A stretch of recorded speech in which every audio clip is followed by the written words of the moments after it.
Assalamualaikum warahmatullahi wabarakatuh. Perkenalkan, saya Ewit Okti Erlina, NIM 1904043 dari Fakultas Farmasi Universitas Perintis Indonesia. Nah, di sini saya akan membahas tentang bakteri, di mana bakteri itu sendiri atau yang disebut dengan bakterium atau bisa juga disebut dengan bakteria adalah mikroorganisme terkecil yang tidak memiliki membran inti sel. Dan bakteri ini bersifat mikroskopik atau berukuran sangat kecil, sehingga bakteri sangat susah untuk dideteksi sebelum ditemukannya mikroskop.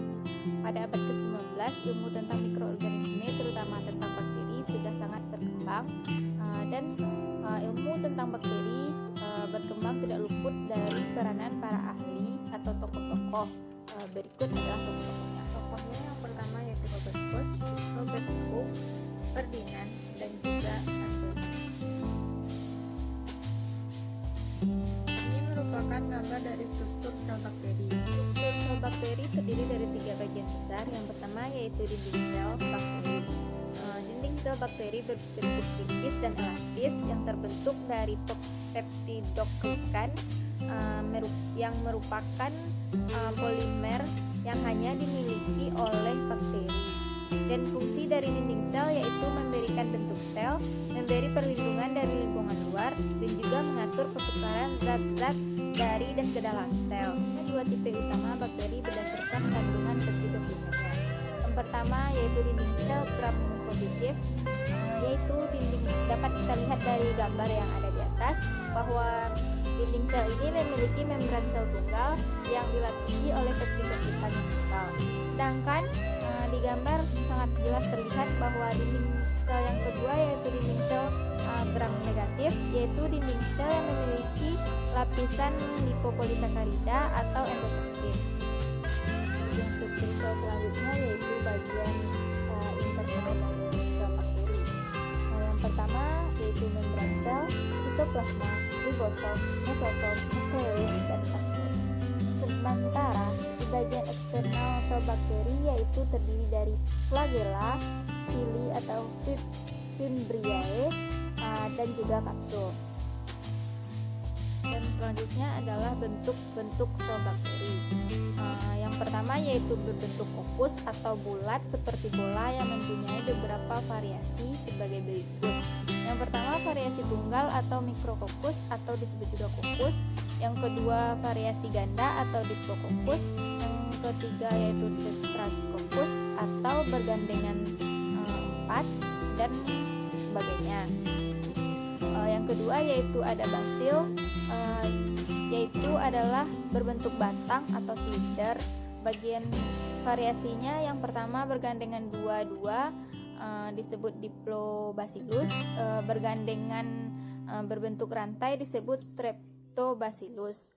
Yang ketiga yaitu berbentuk spiral atau lengkung. Variasinya yang pertama ada vibrio atau berbentuk koma, yang kedua berbentuk spiral, lengkung lebih dari setengah lingkaran, dan yang ketiga yaitu berbentuk spirochete atau lengkung membentuk struktur yang fleksibel. Berikutnya yaitu pengelompokan sel bakteri. Yang pertama adalah bakteri heterotrof. Bakteri ini hidup dengan memperoleh makanan berupa zat organik dari lingkungannya, karena dia tidak bisa memperoleh zat organik sendiri.